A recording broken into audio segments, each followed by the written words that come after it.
Hey guys, welcome back to my channel. तो सब friend आडा video ले आप लोगक स्वागत जनाइछु। तो सब फ्रेंड आज वीडियो विषय हल आपनकर हायर सेकेंडरी जिबिला छात्र-छात्री उत्तीर्ण होइसे आपनकर साइंस आर्ट्स और कमार्स लय माने সকলো ছাত্র-ছাত্রী মানে স্কুল যেটো মানে মেৰিট লিষ্ট আছে মেৰিট লিষ্ট আজি ওলাইছে সেই মেৰিট লিষ্টত আপোনালোকৰ নাম আছে না কেনেকৈ চেক কৰিব আৰু আপোনালোকে কিমান নম্বৰ পালে আপোনালোকৰ ল'ৰা ছোৱালী কিমান নম্বৰ পালে আপোনালোকে স্কুল পাব 2025 চনত এটো সম্পূৰ্ণ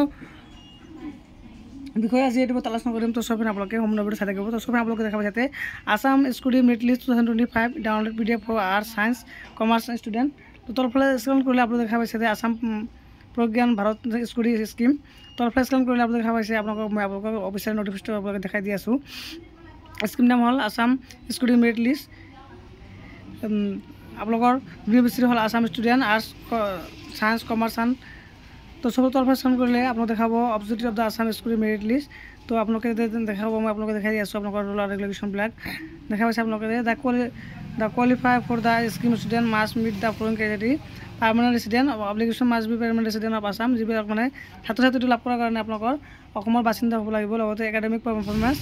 ফিমেল স্টুডেন্ট মিনিমাম 80% মাৰ্ক আৰু ক্লাস 12 এক্সামিনেশন আৰু male student minimum 80% mark in class 12 examination তো আপোনালোকৰ মানে ল'ৰা ছোৱালী উভয়ে আপোনালোকৰ 80% মাৰ্ক থাকিব লাগিব নহলে আপোনালোকৰ মানে স্কুল নাপাব তো আপোনালোকৰ যেটো আগত যদি আছিল মানে 60 আৰু 75 আছিল হেতু উঠাই কিনে এতিয়া ল'ৰা ছোৱালী উভয়ে আপোনালোকৰ এতিয়া 80% মাৰ্ক থাকিব লাগিব তেতিয়া আপোনালোকৰ স্কুল দিবৰ কাৰণে আবেদন কৰিব পাৰিব এডুকেশ্যন কলেজ ইনষ্টিটিউট দেখাইছে student must have a student in a government school or college under SSC আপোনালোকে মানে চৰকাৰী স্কুলৰ পৰা আপোনালোকৰ বা কলেজৰ পৰা আপোনালোকৰ মানে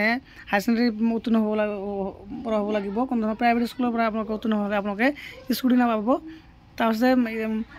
continue education beneficiary must process higher education beyond class 12 আপোনালোকৰ মানে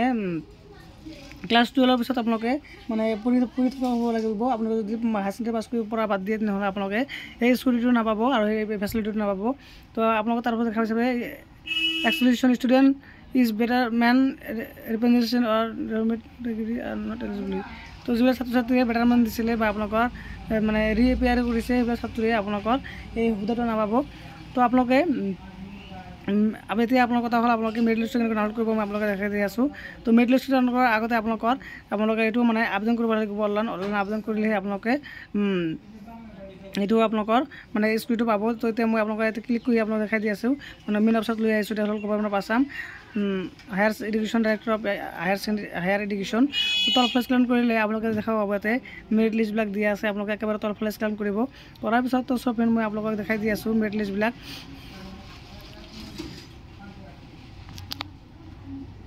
তো সবেন তৰফে স্ক্যান কৰাৰ পিছত তো সব আপোনালোকৰ চাব পাৰে মেৰিট লিষ্ট বিলাক আহি গৈছে আপোনালোকে পাইছে list of girl commerce student score 80% আৰু আপোনালোকে পাইছে list of girl arts student আপোনালোকৰ list of boy arts student আপোনালোকৰ list of boy science student তো প্ৰতিটো মানে ডিপাৰ্টমেণ্টৰ ব্লেক কৰি আপোনাৰ ভাগ কৰি দিয়া আছে তাতে আপোনালোকৰ যেটো মানে ডিপাৰ্টমেণ্টৰ হয় বা সায়েন্স আৰ্টস হয়টো আপোনালোকে ক্লিক কৰিব তো প্ৰথমটো দিয়া আছে আপোনালোকৰ কমাৰ্স আৰু দিছে আপোনালোকৰ list of girl arts student তো এটা আপোনালোক ক্লিক কৰি দিব ক্লিক কৰি দিয়াৰ পিছত তো সব ফ্ৰেন্ড আপোনালোকৰ যেটো লিষ্ট আছিল সেই মেৰিট লিষ্ট আপোনালোকৰ ডাউনলোড হৈ যাব মই ডাউনলোড কৰি আপোনালোকক দেখাই দি আছো আপোনালোকৰ ইয়াতে আপোনালোকৰ নাম মোবাইল নম্বৰ আপোনালোকৰ ইয়াতে দেখা হৈছে ডিস্ট্ৰিক্ট নাম আহি যাব